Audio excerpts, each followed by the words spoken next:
Yakayaka. Bimeze bite? Ko mbona uri n'amakaze bimeze bite? Ngiye kurangura abantu nashinze akabari kanjye. Reka reka. Ibintu byo kujya nkatakata mu kabari, ngiye kujya nywera mu kanjye. Reka genda. Nta nubwo nzongera kugura inzoga. Nzajya nkuza abakiriya.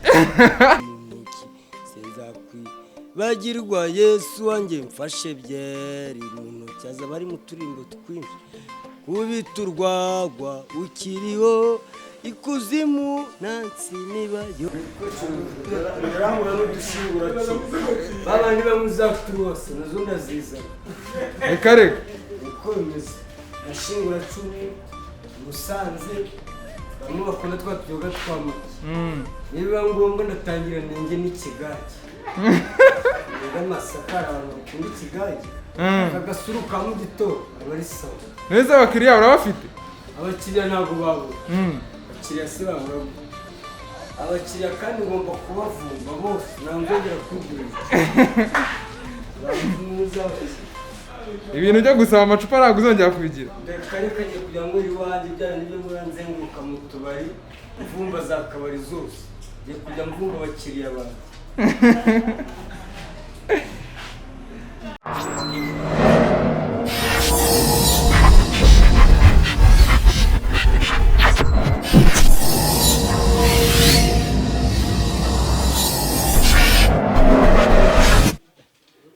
Oh yes, twongeye tubashimiye cyane mwese tubana umunsi kundi by'umwihariko wakoze subscribe kuri The Drum Africa TV wowe dukurikiranye uri mu mande zose zigiye zitandukanye z'isi Amerika, Iburayi, Kenya n'ahandi hagiye hatandukanye hose pako wumva urumi rw'ikinyarwanda muri rusange. Ngiye kuri mikoro muri kumva ni Mugisha Emi Calvin. Twongeye kwakira ucyamamare nta kindi ni Yaka Mwana. Yaka Mwana bibikwa. Ebana amahoro nta kibazo ngiye meze neza. Ubu namaze no gushinga akabari kanjye direct nye. Yaka iyo nkuru twakirije twitonde turabigarukaho twitonze mu kanya ubitubwire neza uwo mushinga winjiyemo. Yaka ubundi muri no mitsi bimeze gute ubayeho gute?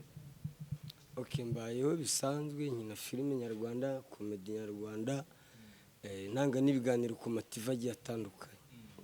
Birimo kugenda bifata indi ntera turakubona umeze neza cyane. Ni ukuvuga ngo akantu karimo kugenda kaza boro ntago bikiri nka mbere. Akantu kari kugenda kabone kurabona kwinjira muri industry nyarwanda ibintu byagiye bihinduka. Sinabura gasabune, sinabura icupa. Urabona ko natangiye noneho n'umushinga wanjye w'akabari. Ngiye gucuruza akabari kanjye. Ibyo bintu nanjye biransekeje. Yaka nibyo ko bimeze nanaranguye ahubwo ngiye kurangura inzoga zigiye zitandukanye. Nibiba ngombwa ndakubitamo n'urwagwa rwa bitoki ubitemo ikigage udushingura 10 babandi bamwe inzago za desa n'urwa 25 nzarushiramo. Yaka kuri umusitari uzanye n'abantu benshi bagiye batandukanye urwo rwaga bazarumwa cyangwa n'abastari barakemera kagwa. Ubya ni ukuvuga abantu banyuze za rufuro bazaba bafite ahantu habo bicaye. Abanywa zira za maki dushingura 10 bari underground nyine bazabicaye kwabo. Ko ntabwo bafite umuntu uri kunywa mitsingi ngo ajye gusakuriza umuntu uri kunywa mitsingi ajye gusanyira n'umuntu uri kunywa kagwa. Usange umuntu uri kunywa urwagwa atumye umuntu ari kunywa mitsingi yitahira. Yaka bitari ibanga ako kabari ka turi mu bihe bya coronavirus byo kwirinda icyorezo cya coronavirus ku isi yose muri rusange ndetse no mu Rwanda urabizi. Nago aba ugiye guhabanya na gahunda za leta ubwo ngubwo.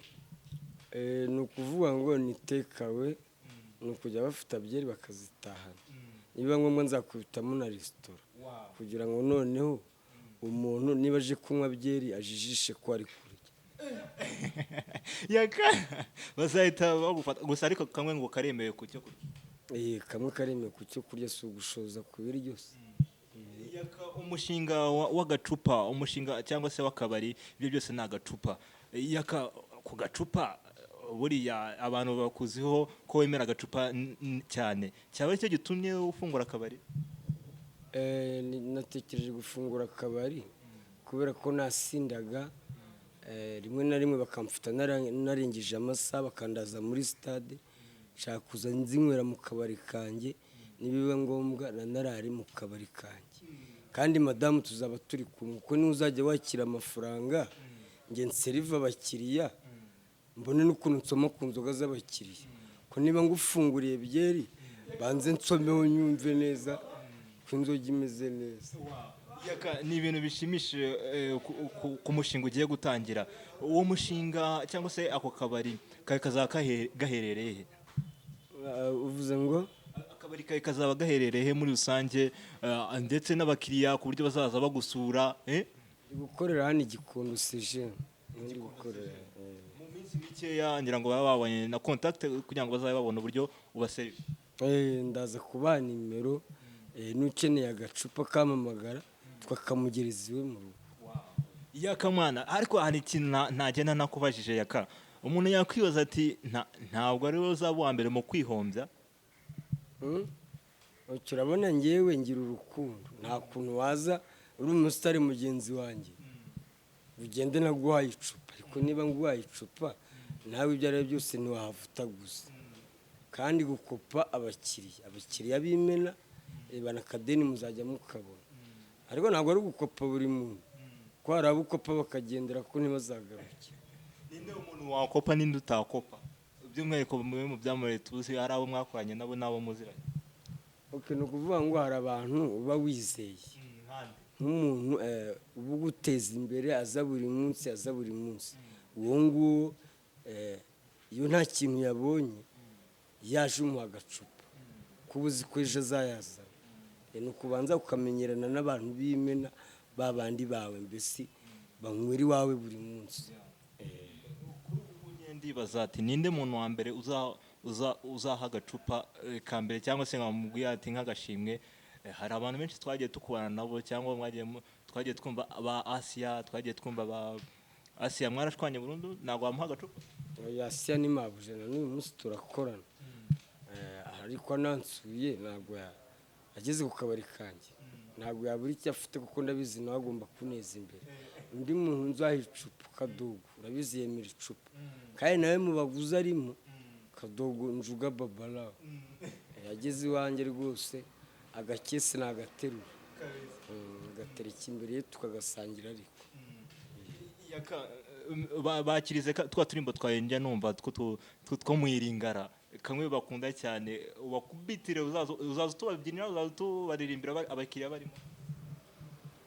Sinzakwibagirwa mwami wanjye mfashe icupa mu ntoki, sinzakwibagirwa Yesu wanjye mfashe byeri mu ntoki. Azaba ari mu turimbo twinshi, kubita urwagwa ukiriho, ikuzimu nansi nibayo. Nuba bazajya banywa ni no kubakubita kamurari agacupa kamaze. Wowe uzaza wimanukira direct ndani abantu ibintu byinshi bizaba biryoshye. Akabari kanjye bana morale hali yagiye. Ndi kwisabira akarimbo noneho kiringara Yaka, ihangane noneho iringana nabigusabye kenshi cyane, bikubiteho. Ebonga liputa ya Nzambe esika pange kokutanga esika na kolala nanga valere ya moto tunaepa ya Nzambe. Karirimbo rero nakumuhanzi bita Werasone w'umukongomani, ni ukuvuga ngo yari yavuga ngo valere ya moto, agaciro k'umuntu Imana ni ikaze, naho umuntu ntabwo yamenya agaciro kawe. Ibintu biri muri ubutumwa by'umwihariko, ushobora no kuzagira abantu ubutumwa by'umwihariko. Iyo ndirimbo yikundiye iki nyuma bikuye kuri ubwo butumwa buyirimo? Nubwo butumwa buyirimo, kuko nawe urabyumva ko abantu b'iki gihe barahindutse. Kugira ngo umuntu azamenye agaciro ka mugenzi we ni 1%. Imana yonyine niyo imenya agaciro k'umuntu kuko niyo yaturemye. Yaka, uzi umuhanzi bita uririmba service w'umukongomani Fari Pupa, ni akarimbo ke wabuze? Akaririmbo ke ntabwo ndi kukibuka, ariko ngatekerejeho iminota 30 nahita nkarasaho. Ka service zela nano kubanda service tongweza molai butunyoso ya lela. yaka ubutatsa uzaba urimo kukabyana keza mu kabari kawe. bana kagomba kuba karimo bafure narekuye volume yose. Ubu noneho corona ko hatangiye gushya, corona ikirimo, corona none iramuka ivuze ati turayisezereye twitege. bana corona urabona ko iri kugenda igabanyuka mu minsi iri imbere. Corona ishobora no kurangira bagafungura bana n'utubyiniro tugafungura, kabari zigafungura, ariko insengero zo nibashaka nibo zazifungura kuko abapasiteri ni indi manganya barabeshya. Insengero bazifunge bazikomeze ahubwo bafungura utubari. Yaka rero ni umwe mu bantu mushobora kuganira bikakunanira kuganira nawe. Ngira ngo namwe mukurikirana ikiganiro muba mubyumva. Yaka ubundi wa munganye nkunda kuki kubaza icyo kibazo kenshi, ibigambo uvuga ubikuraho ubundi. Ibigambo ngewe ntabwo mvuga ibyo nanditse, ngewe mvuga ibinje mu mutwe, mvuga ibiri hafi, ntabyo kujya gutekereza byinshi cyane. Urabona maze kumenyera ngewe nta bintu ntekereza byinshi, mvuga ibiri hafi. Iyo warakaye buriya kubitandukanya no gutwika buriya wabitandukanyiriza he? Hari abantu benshi bakumenyeye yo gutwika, ariko iyo warakaye ni iki ukora bakabibona ko ibyo biri kuvuga none ari ukuri? Ngewe iyo narakaye nanyweye n'agacupa, buriya iyo nasinze ni bya bindi bavuga ngo nta musinzi ubura agahinda. Hari n'igihe nsinda nta n'umuntu unkozeho ukabona ntangiye kurira. Hari ukuntu ntekereza nakwibuka mama wanjye nkahita ndira nta n'umuntu unkozeho kubera iki? Agacupa. Mama wawe story yewe, hari abantu bakubonye bwa mbere, mama wawe byagenze gute? Mama wanjye ntumunyibutse man, naranamwibagiwe. Nsanga ngewe ukabona ikintu cy'ikigabo gifite ubwanwa kiri kuvuga ngo mama kandi ngewe buriya kuvuga ngo mama nabyibagiwe kera. Iyo mbonye ikigabo kiri kuvuga ngo mama numva umujinya. Bishobora ko hari ibintu byagukozeho. Ndi kubariza aba bantu bakubonye bwa mbere batazi story ya mama wawe na Yaka, impamvu udakunda kubivugarukaho ni iyihe? Tunyuremo gake. Ntabwo ari ngombwa, ubundi se mbivuge hari uzamuzura. Ntabwo ari ngombwa kurenga mbivugira hano, n'ubundi byararangiye. N'ubundi wabikomojeho, Imana ikomeze kumuha iruko ridashira. Niyo umuntu agututse kuri mama wawe, ndabizi bijya bibaho iyo uri mu kabari, ubyakira gute? Ntacyo byambwira kuko naramwibagiwe, n'ubundi ntawe uhari, ntawe nibukikiza. Kunuka kuri mama ntacyo biba bintwaye, n'ubundi naramwibagiwe. Kuri umuntu nakwibaza, hari undi mubyeyi ufite? Nawe Yaka n'umwe n'abavandimwe bawe? mfite abavandimwe, mfite barumuna banjye babiri, ndetse ko ntabwo mbana nabo. Nanone turimo gusoza, agira icyo ubwira abakunzi ba The Drum Africa TV. Ngira ngo ubutumwa bamaze kubwumva. Akabari ugiye gushinga igikondo, mu minsi mike turaberekana none nimero za telefone muzamubonaho. Ushobora no kuzadutera gushaka gufasha inkunga cyangwa se kuzaba bamwe mu bakiriya ba mbere ba Yaka. Iyo nizo nimero mu minsi mike azazitangaza, ariko gira icyo ubwira abakunzi ba The Drum Africa TV by'umwihariko.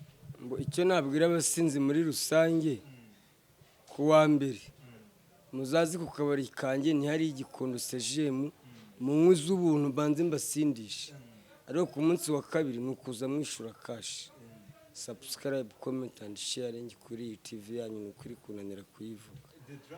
The Drum Africa TV, The Drum Africa TV, subscribe, comment and sharing. Coup de chapeau na kei. Thank you.